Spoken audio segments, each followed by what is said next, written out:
We would like to acknowledge the traditional territories of the people of the Treaty 7 region in southern Alberta, which includes the Blackfoot Confederacy, comprising the Siksika, Piikani, and Kainai First Nations, as well as the Tsuut'ina First Nation and the Stoney Nakoda, including the Chiniki, Bearspaw, and Wesley First Nations.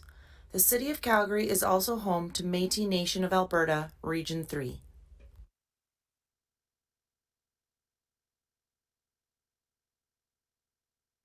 Good morning, everyone, and welcome to the Simpson Center for Food and Agricultural Policy webinar, Frozen North, Growing Food Security in Canada's North. I'd also like to take this time to acknowledge that this webinar is part of a larger public education series, Farming in Unfamiliar Places, which is graciously sponsored by the UFA and RCF. Today's topic is focused on the challenges that exist in food systems in remote locations. Remote locations are dependent on infrastructure such as roads and electricity to ensure food remains safe and accessible. Extreme winter weather puts strong demands on Northern Canadian communities' food securities and accessibility. Our two amazing panelists today are going to take you through the challenges and what Northern communities are doing to overcome them. Today's discussion will consider the gaps in regulatory frameworks around various innovative systems considered and attempt to give a perspective on what can be done. Before I introduce today's panelists, a couple of quick housekeeping items. If you're having any difficulties hearing the webinar at any time today, or you're experiencing unreliable internet signal, you can always use the call-in number included on your webinar registration email, or by clicking the arrow next to the microphone icon to switch to phone audio. You'll also see a box labeled Q&A. This is where you can pose your questions to the panelists. If you see a question in the Q&A box that you think is important to ask, you can also click the thumbs up icon under the question to move it up to the front of the queue. The structure of today's webinar will consist of two 15-minute presentations, followed by a 15 to 20-minute Q&A session. Feel free to submit your questions at any time, but please note they will not be posed to the panelists until the end of today's webinar. Join me in welcoming our two wonderful presenters today. Presenting first, we'll have Craig Gerlach, a professor at the School of Architecture here at the University of Calgary. Craig's research examines the traditional and innovative food systems and climate change in Northern Indigenous communities, with most of his work focused in Alaska and the Yukon Territory. Joining Craig, we also have Addie Scott, the coordinator for the Inuvik Community Greenhouse. Addie brings great expertise in growing produce for the people of the Arctic. Before we begin, and I let Craig take it away, we have a poll that we'd like to put up for you to all participate in. So our poll today is, how long do you think the season for growing outdoors in Northern communities are? 3 months, 6 months, 9 months, or 12 months? And we'll give you a minute to vote.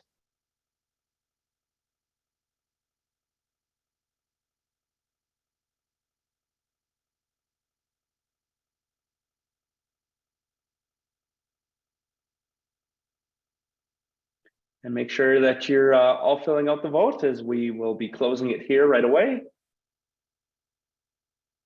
So again, the question, how long?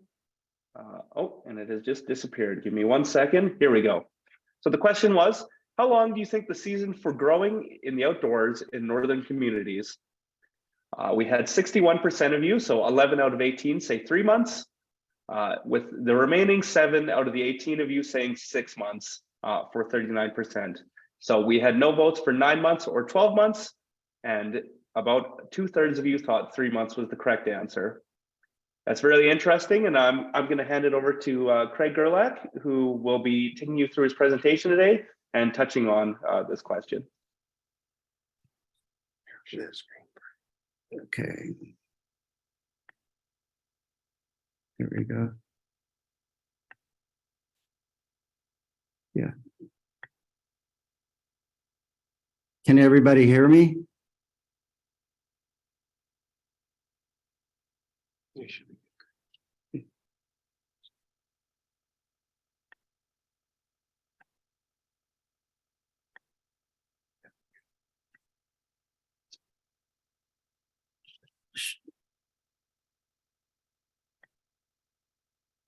Sean, do we have sound? Yeah, we can hear you, Craig. Oh, okay. Thank you very much. And thanks for the introduction too. I appreciate it. I'm going to talk about three things today. I want to talk about just a little bit about contemporary farming in interior Alaska, and then talk about indigenous food systems and indigenous traditions of hunting, fishing, and some of the climate-related challenges associated with that, and then some of the responses that people are engaged in the villages. And then briefly, I'll introduce a project that we have at Colonial Lake Research Station, and then turn it over to Addie. But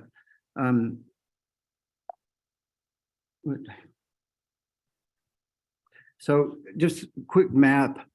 If you look at the area to the north from Fort Yukon, Old Crow to Tanana downriver on the Yukon, that's all Gwich'in territory, and that border doesn't mean very much. The Gwich'in occupy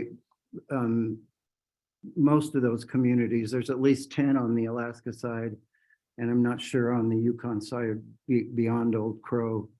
But can we? Yeah, so the interior of Alaska there's two areas. One's the Matsu Valley, and there's a long history of farming in there. That's near Anchorage, which is the largest population center in the state. And back in the late 20s, early 30s, they Finnish farmers were brought in to establish a farming tradition. And so there's a long history of farming in the Matsu. The other area is newer. It's the area around Delta, which is closer to Fairbanks.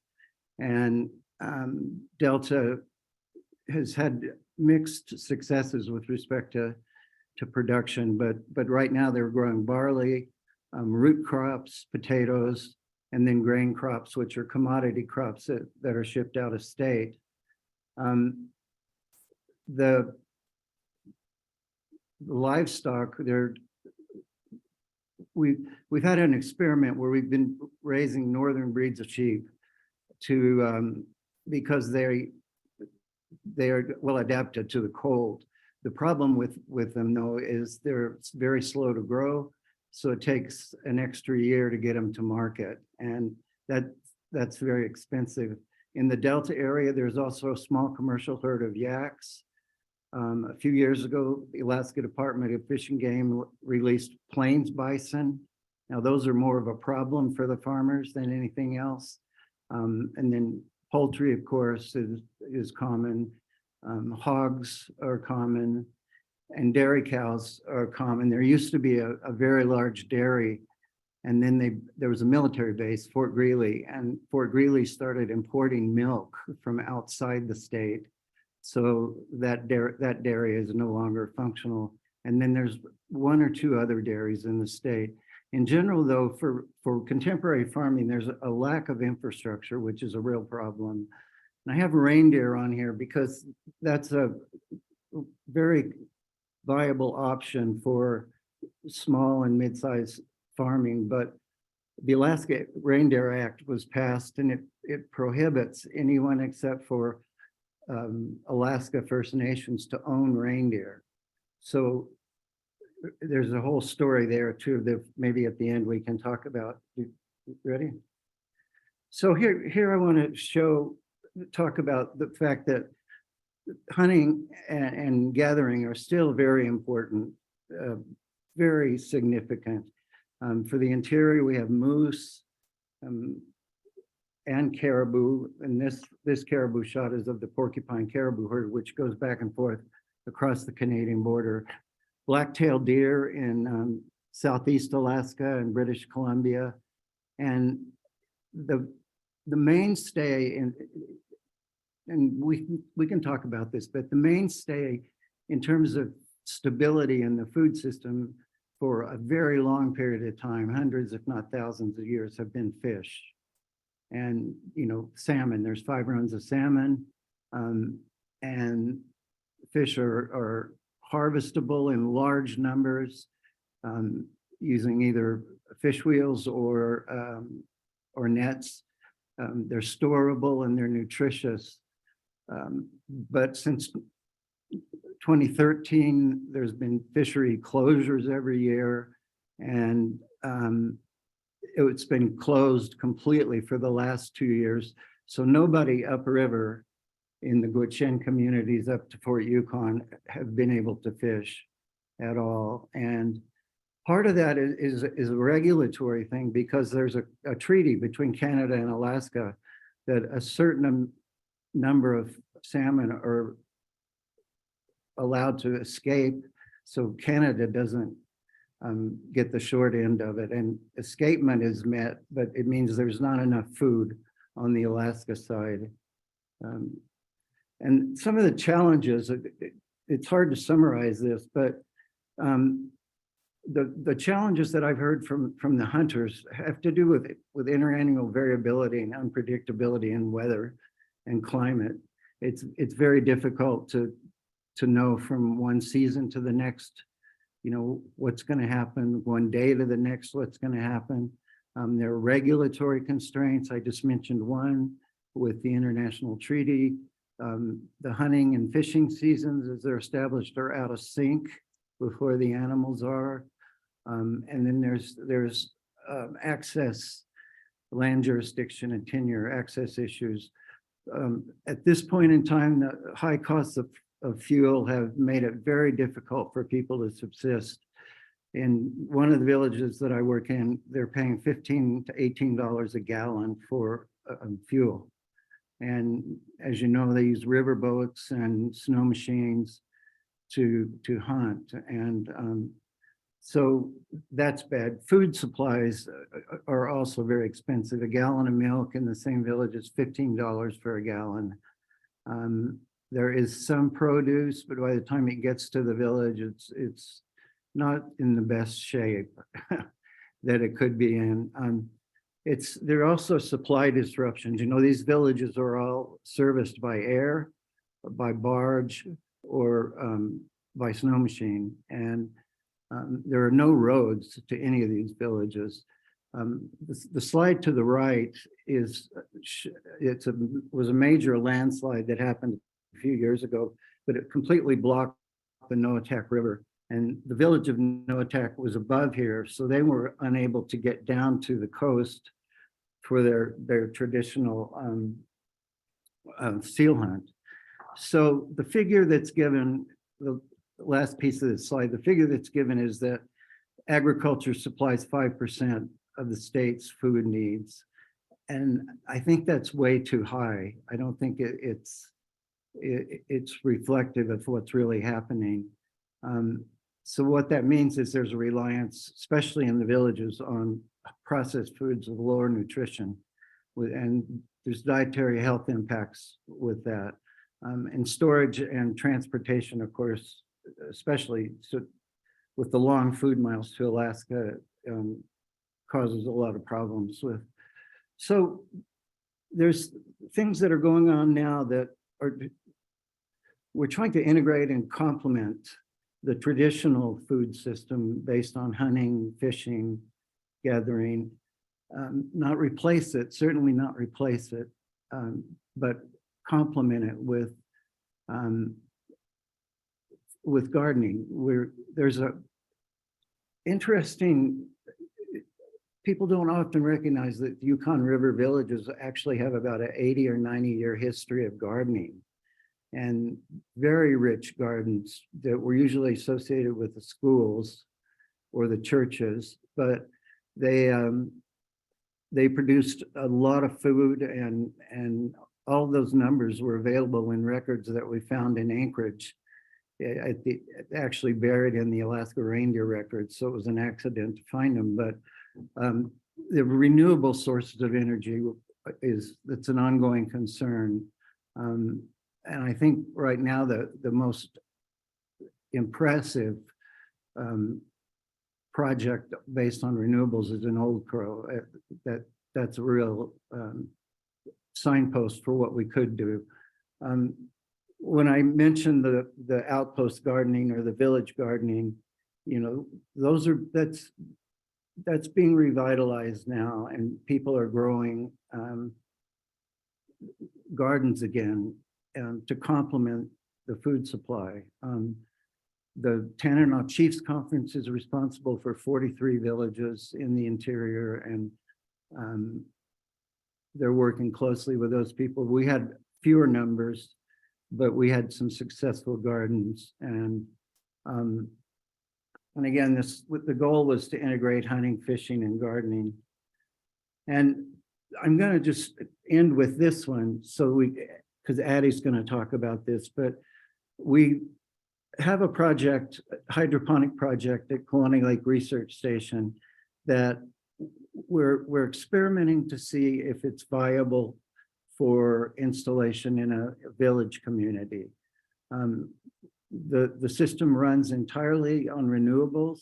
It's off-grid, because the villages are rely on diesel, and diesel is very expensive. So we're relying on solar. We want to see if that will work during the dark, cold months of winter, because it's the season extension that we're interested in. We're also experimenting with root crops, because that's what the elders want, or the root crops. I mean, leafy greens are fine, but we're experimenting with the root crops. And so with that, I'll end, and then turn it over to Addie, and we can take questions later. Thank you. So just before we hand it over to Addie, we do have another poll question, but I do want to thank you, Craig. That was an excellent presentation, and I did find it really interesting just talking about the synchronicities between the Alaska side to the Yukon side. So that was quite interesting. We'll put our poll question up now. So our question is, after hearing this presentation, what do you think is the biggest opportunity for developing food security in the North? And your choices are energy security, education, transportation, or storage. And so we'll give you folks about a minute to answer this, and then we will share the results with you.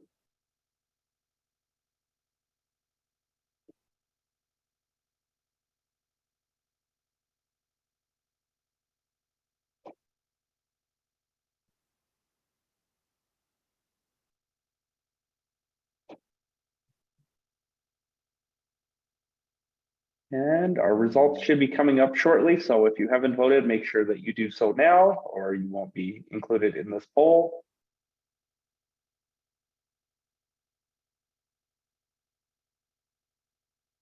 All right.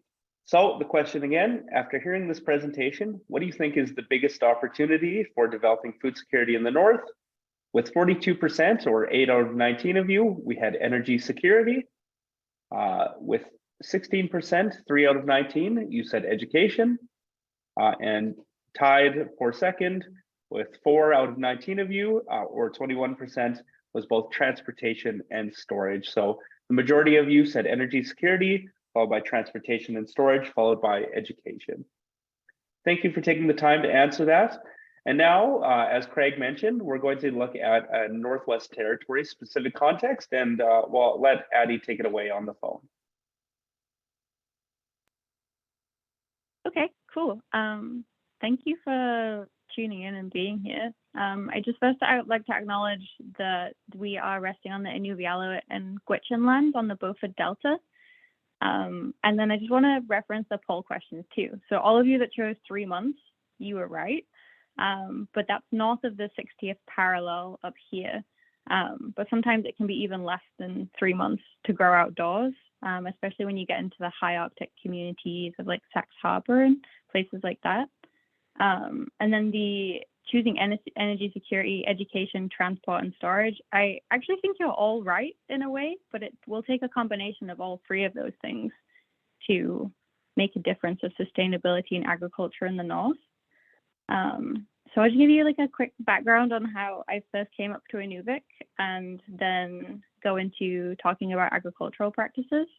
So I first came up to Inuvik in a really happenstance way. I knew nothing about it at all, and I came to work and train sled dogs. And then since then, I've started working as a laborer at the greenhouse, and I've become the coordinator, and that was around like 3 years. So over those 3 years, I have learned a lot about the greenhouse and the Beaufort Delta, and it's become a really special place to me, and I hope to share all of that with you. So to start with, I'll be speaking specifically about agriculture in the Beaufort Delta, and then I'll start talking about our location, what we do in the greenhouse, and then in the hydroponics, and kind of the barriers that we face throughout. So I'll just set some context. So you can see that we're pretty far away from any other town or city in Inuvik, and we're about a 730 to 40 kilometer drive up the Dempster Highway. And that highway frequently closes year round, both planned when it comes to the freeze and breakup, which takes up about 2 months per year, and then the Mackenzie River and the tributary Peel River cross the Dempster Highway twice. So the only road that we have to service the community of Inuvik and the surrounding communities is completely closed 2 months of the year and only serviceable by air. And then from that, there are also unplanned closures due to many adverse weather conditions and road conditions, which are getting worse every year with climate change. And then there's also human error. So this year, the road closed for an extra week because a semi-loader drove into a bridge.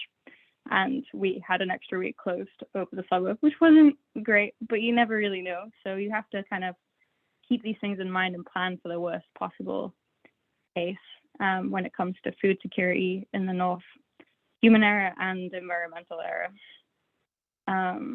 So like Craig mentioned, the rivers freeze up and the Arctic Ocean also freezes up. So any barges delivering the larger items, like shipping containers with non-perishable foods and building materials and fuel, also have a really small time window.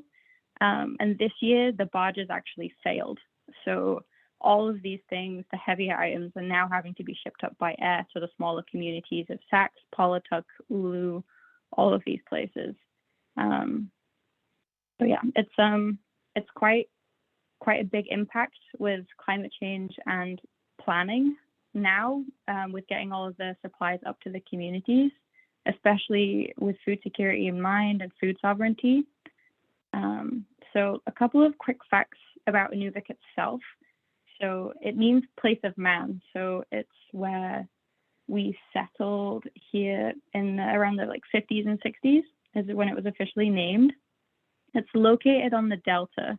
So we're surrounded by water, which also means that there's actually been quite a rich history of people gardening out of their camps over the summers because of the really rich silty soil. But it's also important to note that although growing agriculturally is great up here, there is also a negative link to the residential schools, as this agricultural practice was seen as very southern and brought up here by pastors and settlers. So there are sometimes negative connotations to it, which maybe can be solved and spoken about and helped with links towards practices on the land. And then just a couple more things about the location too. So it's a really important thing to note that we are located on permafrost. And I'm not sure how much you guys know about permafrost, so I'll just give a really quick once over. It's a thick layer of ice beneath the soil surface, which varies in depth, but it also shifts during the warmer months of the summer and then sets again. So it's continuously moving. So all of the buildings up here are built on pilings or on stilts. And it's also melting at a very fast rate. And then this melting equals slumps, which Craig showed a collapse on the side of a river. But that's happening all the way along the Dempster Highway and in the northern communities, which are eroding at a very fast rate because the permafrost is melting. So homes are being lost and the road caves in and the reliability decreases bit by bit. So I'll talk specifically about the Inuvik greenhouse now. So our mandate is actually to foster community through gardening. As much as it's great to think about the greenhouse itself in terms of a solution to food security, it takes, and it's going to take, a multifaceted portfolio to make this happen. It can't just be the greenhouse because the growing conditions are really short. Due to our extreme climate, we have a very limited time frame, but the 24-hour daylight that overlaps the summer months of June, July, and August help it to be a really productive but short one. But currently the greenhouse is first and foremost a community space. And we use it for running workshops, working on education, and helping people to be in a welcoming, safe space. So our focus is very much on wellness and community and bringing food into that. But during COVID, we actually turned the whole greenhouse into a working farm. So we had chickens, we planted the whole thing full of crops and ran a veggie box program, which was incredible. But it was the downside that the community weren't allowed in the building due to the regulations of COVID and social distancing and everything like that. But we were growing upwards of 200 kilos of food that year, just in one short growing season of 4 months. So it's amazing to see what can actually happen if we were to put more buildings up or greenhouses to increase the capacity. So there's definitely options. But in a normal year in the greenhouse, we do work to rent plots out to community members from all backgrounds.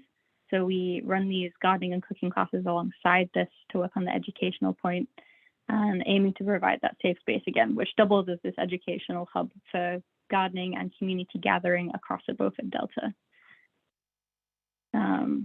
So also during COVID, we became the guinea pigs of a hydroponics unit, which is very similar to the one Craig mentioned in the Kluane Research Station. But each week from that, we can sell weekly veggie boxes, and they're all on a sliding scale. Thank you to our funders. But we also make sure that it's accessible to everyone and trying to remove as many barriers as we can. So like I mentioned, through education and decreasing costs and things like that. So specifically about our hydroponics unit, it's from Cold Acres, which is based in Whitehorse. We are their guinea pigs. And as I mentioned about the 24-hour daylight before, on the flip side, we have 24-hour darkness through the winter months in December, January, and it's pretty dark and cold either side of that too. It gets to minus 50 degrees Celsius and averages about minus 25 to minus 30 throughout that time frame, which is when we have to grow in the hydroponics unit. So in theory, our unit is capable of producing up to 20 pounds a week of leafy greens and herbs. But currently, this is actually more than we're able to move in our community, which is why we've been partnering with the Aurora College to run more cooking classes over the winter and incorporating things that you can find seasonally in Inuvik. So whether that's like preserved goods that we've grown in the greenhouse and the hydroponics, mixed with land-based foods, and supplementing this with whole foods that you can get from the store. So really trying to work on using the free and or traded and cheaper ingredients that you can get in the store, which are less processed and more nutrient dense. But there is a need for local, reliable food sources in the north, whether that comes from having more storage from the things that we can grow in the summer. But I think that's one of the most important things is storage, and then trying to focus on reliable local food sources. There are extremely high fresh foods that you buy in the store here. And again, like Craig said, he mentioned a lot of things. But one of them was that the costs of fresh foods are extremely high and that the produce is not great and it goes off very quickly. Within a day of getting it from the store, you have to use it.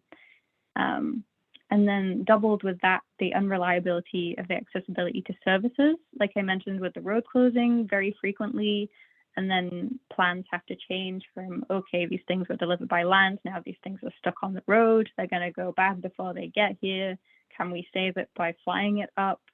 There's a lot of loss of food in terms of delivery to northern communities. I'm sure across Alaska, Yukon, Inuvik, the NWT, and Nunavut, that's a problem across the whole northern community scale.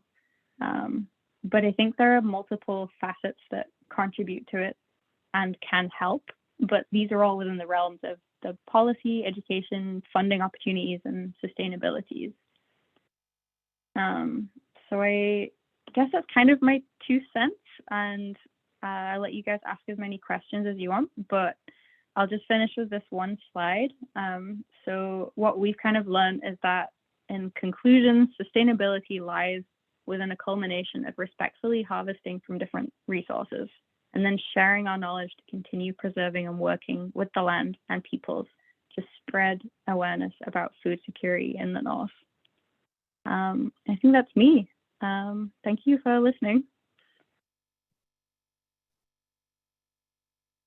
Well, thank you so much, Addie. I think, your discussion you brought around kind of risk mitigation and the extreme challenges that face remote northern communities is really, really fascinating. And I think it'll blend into some really good question and answer today. So before we move on to the Q&A, we do have one final poll question for you folks. So we will put that up now. So the question is, electricity prices in the Northwest Territories and Nunavut are significantly higher than the rest of Canada. Households in the NWT and Nunavut pay more than 30 cents per kilowatt hour for electricity. The Canadian average electricity price is 12.9 cents per kilowatt hour. How can northern communities best generate sustainable energy and electricity systems into the future? And your options are solar, wind, nuclear, fossil fuels, or other. So we'll give you folks a minute to answer that. If you finished answering it, feel free to go down to the Q&A box and put any questions you have for either Addie or Craig. As after this poll question, we will be moving on to the Q&A section.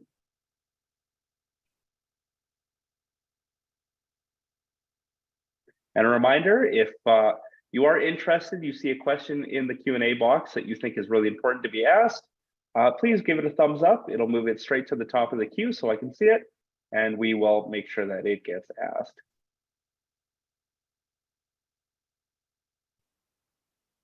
And so for poll number 3, again, I'll just read the question really quickly. Electricity prices in the Northwest Territories and Nunavut are significantly higher than the rest of Canada.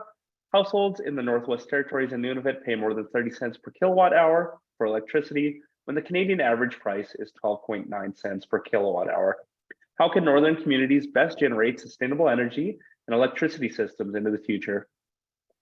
We had 9 out of 23 of you, 39% say nuclear. We had next 26% of you, so 6 out of 23 of you say wind. And then following that was solar at 4 out of 23 or 17%.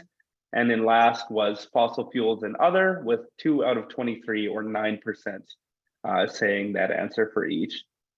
So it doesn't look like we have any questions coming in, but reminder, please put your questions there if you have them. But I'll start with the question that I have coming from this presentation. We'll start with Addie and then Craig. I'll open it up to you to answer as well. My question is, how can transportation systems adapt to better ensure food and resource accessibility for northern communities? What will transport systems need to adapt to with climate change? Oh boy, that's a pretty broad question. I think just very much pre-planning in advance. You can see it like this year, especially with the barge failures. That was pretty much down to human error of planning. There may be more to it than that, but it's going to take a lot more skilled planning to ensure that there is a reliable way to get things up here, and really planning to deliver those things like mid-season. So there's going to be as little disruption as possible. So when I say mid-season, I mean like as far away from either breakup as you can get, and really looking at the weather conditions as to when these things need to get up here. So planning trips based on weather conditions, and working with local people to know when are the best times to send things and to move things up here. I hope that kind of answers the question, but I think it will also take a combination of like land-based, air-based, and all of that. And ideally, all of those things would be reduced, and we could have more storage for goods that will grow in here in the Inuvik and in the rest of the Beaufort Delta communities too. Perfect. We'll go to Craig next for your thoughts. Yeah, everything Addie just said is I agree with all of that. I'm going to mention though really controversial project, transportation project in Alaska. The current governor, who just got reelected, has developed a scheme called Roads to Resources, and he wants to build roads off of the existing haul road, which is the pipeline, which goes from Prudhoe Bay to Valdez, 1,000 miles. And he wants to connect all these villages by roads. The villages don't all want the roads because there creates a lot of social problems. But there's permafrost issues, there's engineering issues. We know more about the engineering now than we did when the pipeline was built. But I'm not sure that Roads to Resources is a good idea, because I don't know how dependable it would be for many of the reasons that Addie mentioned. Yeah, So- I think the permafrost is one of the main things too. Like Yeah. it's melting at like a horrifically fast rate, and it means that the roads are collapsing and the landscape is collapsing, migration routes are being disrupted, and so many things. So we do have a semi follow-up to that, and we did have someone ask about rail infrastructure and whether there is any chance that that may be successful in transporting goods, or if these physical barriers that exist with the permafrost melting would make it virtually impossible. A me or a Craig question? Maybe we'll start with Craig. There is a rail line that runs from Anchorage to Fairbanks. It's mostly for tourists. I know Churchill has a rail line that services them. I don't think that there's enough money in the state of Alaska to create a rail system that would serve all communities equally. And I don't think there's any initiative for it, or any spirit to do that. Thank you, Craig. Addie, do you have anything to add? Not particularly. That is definitely not my area of expertise, so I want to step on someone's toes. Perfect. Well, we'll go to our next question, and this one will start with you, Addie. Is there healthcare issues related to scarce access to fresh food in these communities?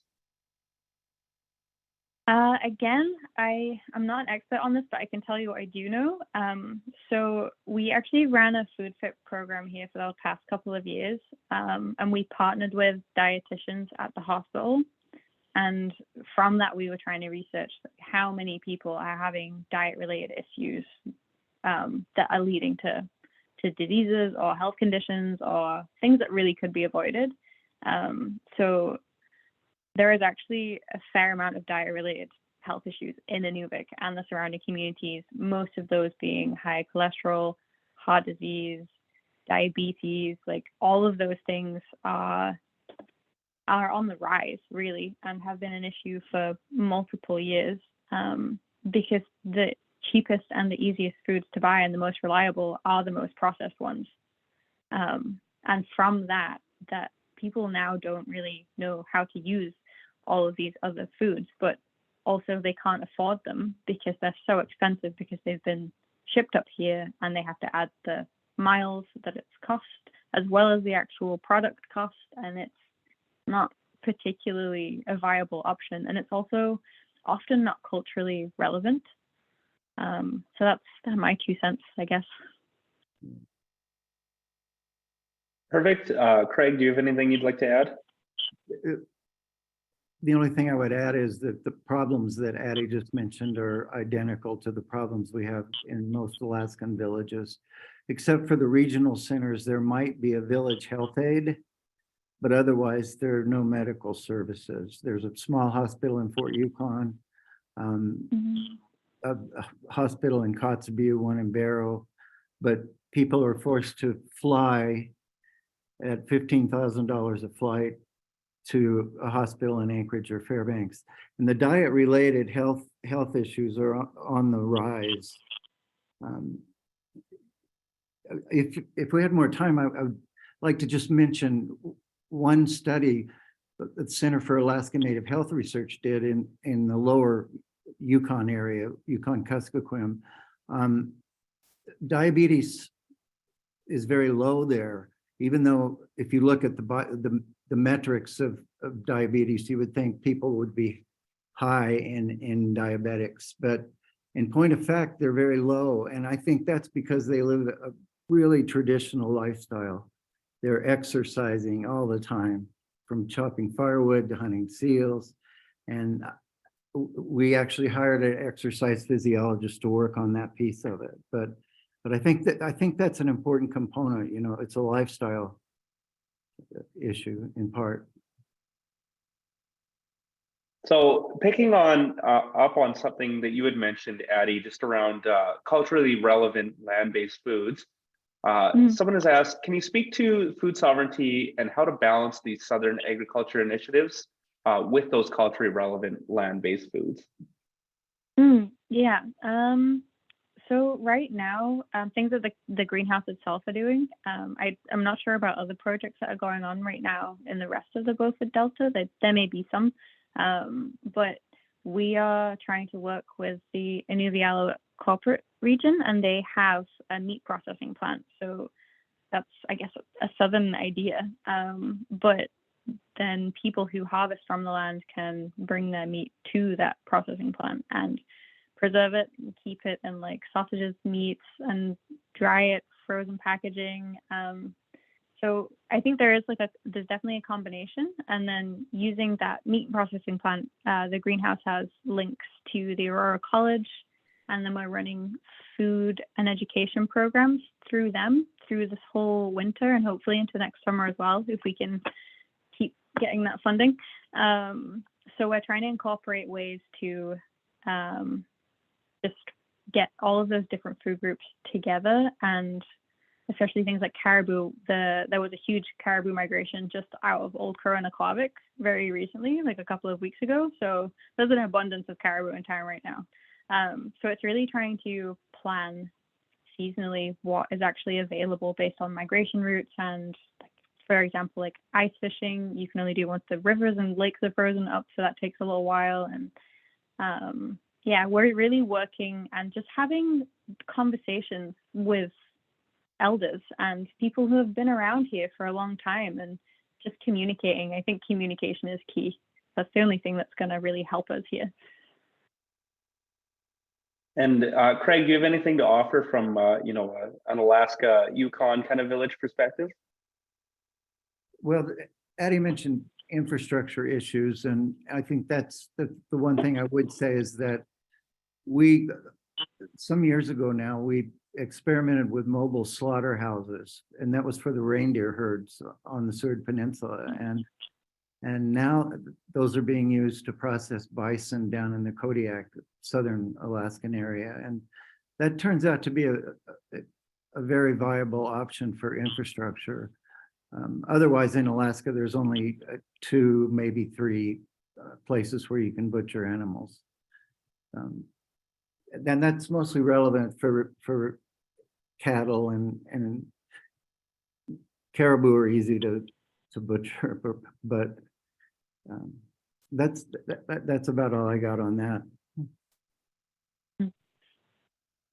Perfect. Our next question, and we'll pose this one to Craig first. So talking specifically about food storage, they're wondering, what are we referring to? Are we referring to personal food storage in homes, fridge, freezers, cold rooms, or food storage related to retail stores? And how can we improve food storage infrastructure in the North? Those are good, really good questions, and we think and talk a lot about them. Freezers are in most homes in the villages I work in, but those have to be plugged in, and that it's all run by diesel, so it's expensive. The storage issues that we've been dealing with have to do with the explosion of produce in the summer from the community gardens. Is what is the best way to store that food to get you through the winter. We've started experimenting some with root cellars and kind of reviving that tradition. I haven't really worked much with food storage in the retail stores, but what I have seen from the retail stores, like the Alaska Commercial Company, is when something like a truckload of potatoes starts to rot, perhaps, they just take them to the dump, the village dump. They don't worry about food storage. Maybe they should, but that's not on their radar unless things have changed in the last few weeks. But that's a good question, though. And Addie, obviously, a large portion of what you're working on up in Inuvik is really focused on food storage and how to kind of maximize the benefit that you get from those community gardens in the growing season. So I'd welcome your input on this as well. Yeah, absolutely. I really think that, yeah, storage is the best. And yeah, we didn't really specify, so I'm sorry about that. I think having especially root cellars and ways to store things that we grow in the summer would be incredible. That would be an invaluable asset to have. However, again, the problem lies with the fact that they have to be plugged in and regulated. And I know that some of you guys voted for solar power for Inuvik, but it's 24-hour darkness, and it's pretty much dark all the time, even now. The sun is only just rising, and it's 12 lunchtime. So having solar panels, we do have them for the hydroponics during the summer, but running anything through the winter is very costly. And I know we mentioned in the poll that the electricity rate for NWT is a lot higher. For a kilowatt hour, the greenhouse pays 62 cents a kilowatt hour.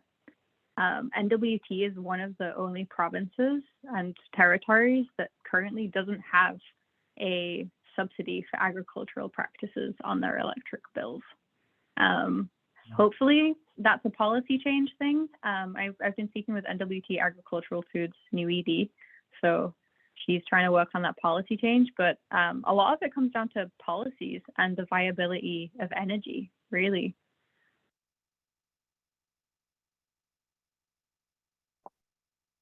Wow, yeah, that's fascinating to think that in a place where the electricity rates are so high that there isn't kind of more policy around that. So very, very interesting.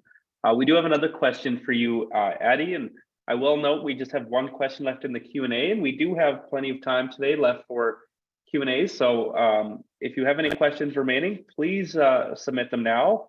And if not, we'll end off a little bit early today. But our next question is around the barge system of moving goods north. How is this perceived by the communities? Is it a system that is viewed as being needed to be adapted or removed or replaced entirely?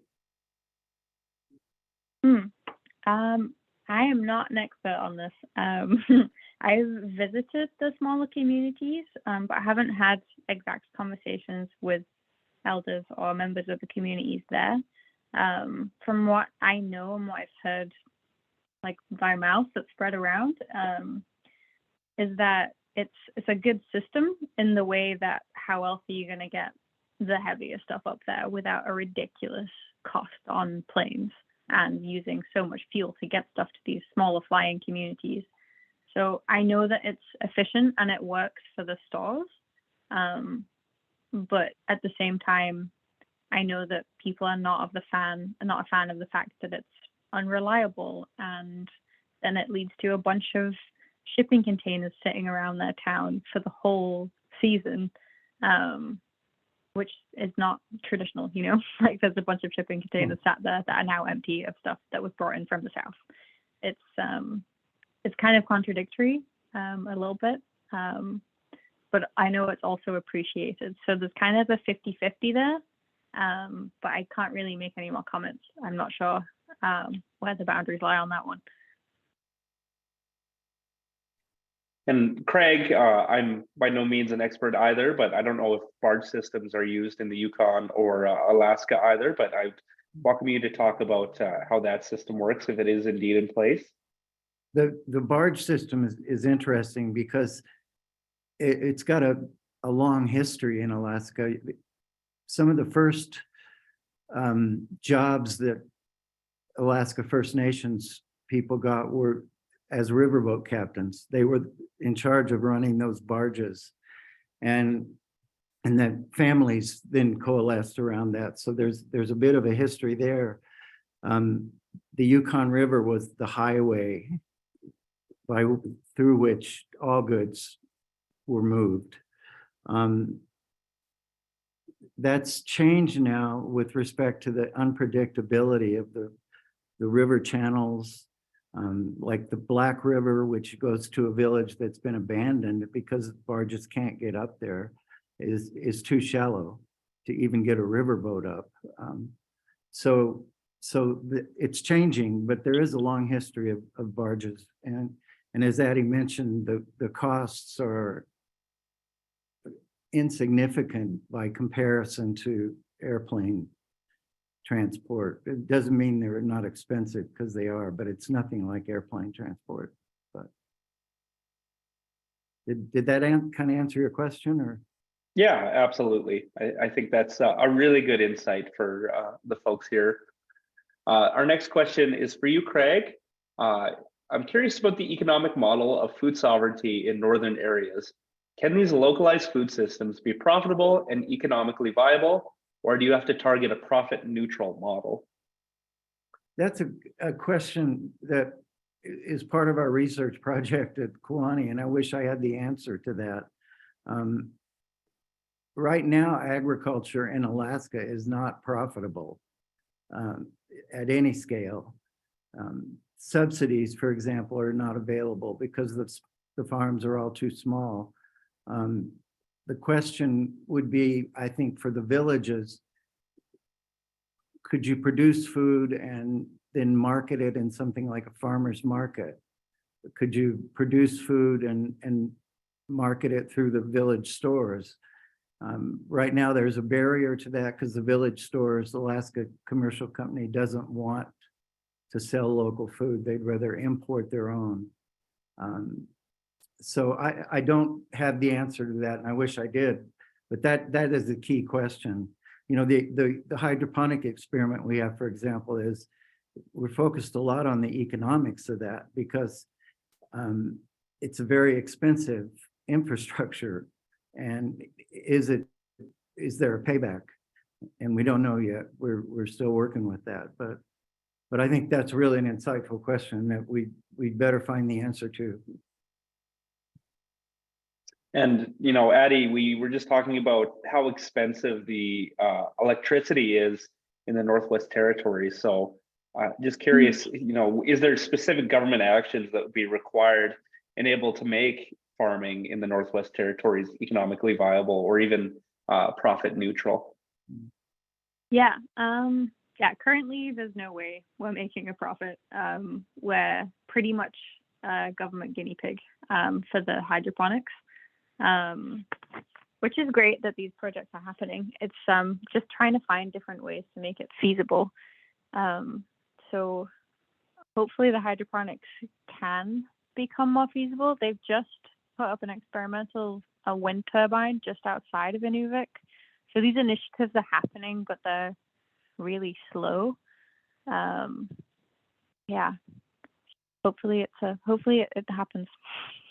I am not sure about the Kewaunee region, but I think it's mostly the fact where we are geographically located that means that we don't get that amount of sunlight that we can run on renewables. And I know people mentioned nuclear power as well, but when you think of nuclear power on unstable permafrost, that's not a good combination. And if there was, I don't know, more research into changing policies around agriculture in the NWT, I know that agriculture hasn't really been a big project in the Northwest Territories before, so there are barely any relevant agricultural policies, and they're all either adapted or taken from other provinces and territories which don't quite relate to the NWT, and especially like north of the 60th parallel. There's definitely policy changes that could be made that would help. Perfect. Thank you so much for that answer. And I always like to end webinars with a future focus, and our last question actually takes that focus. So this is for both you, Addie and Craig, and maybe we'll start with Addie. What do you, excuse me, what do you see as the changes in agricultural production in northern communities over the past 5 to 10 years? What are the trends? And what do you think it's going to look like in the near future?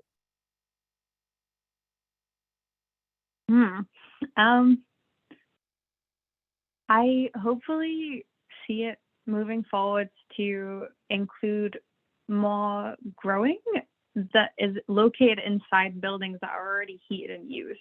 So for example, hydroponics is a whole separate unit, and incorporating growing and agriculture into existing buildings that are heated would be incredible, and getting more people growing from home would be so good. And I think that's mostly based on improving educational resources and different funding sources to move forward. In the past 5 to 10 years, I know that it's moved forward significantly. I mean, the greenhouses, it was established in 1998, so it's still relatively new, but I know that over the past like 5 to 10 years, there's been a stronger focus on farming, and for example, we had chickens here, and that was really cool. And on an educational standpoint, and the fact that we were selling eggs, which was an income to the greenhouse, it helped us run all the other programming, but also produced fresh things that were cheaper than buying in the store. There's many different things you could do, and it's great to think about the future outlook. But I think a lot of it is going to involve integration and different policy management. Perfect. Thank you for that. And Craig, we'll let you close it out with your thoughts. Yeah, just make it short. About 10 years ago, the interior of Alaska had a large number of small farms and community supported agriculture. All but 2 of those have gone out of business because the profit margins were not there. The farmers market I went to in June, I was at the farmers market. There were two garden stands with produce for sale. 15 years ago, 10 years ago, they were all for sale there. Barley is an economically viable option for the interior of Alaska.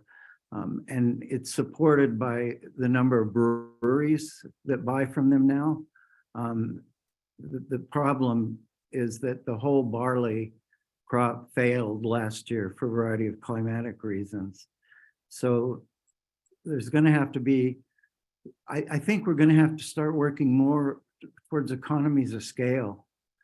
In some way, scale up without compromising the land base, and to get those profit margins.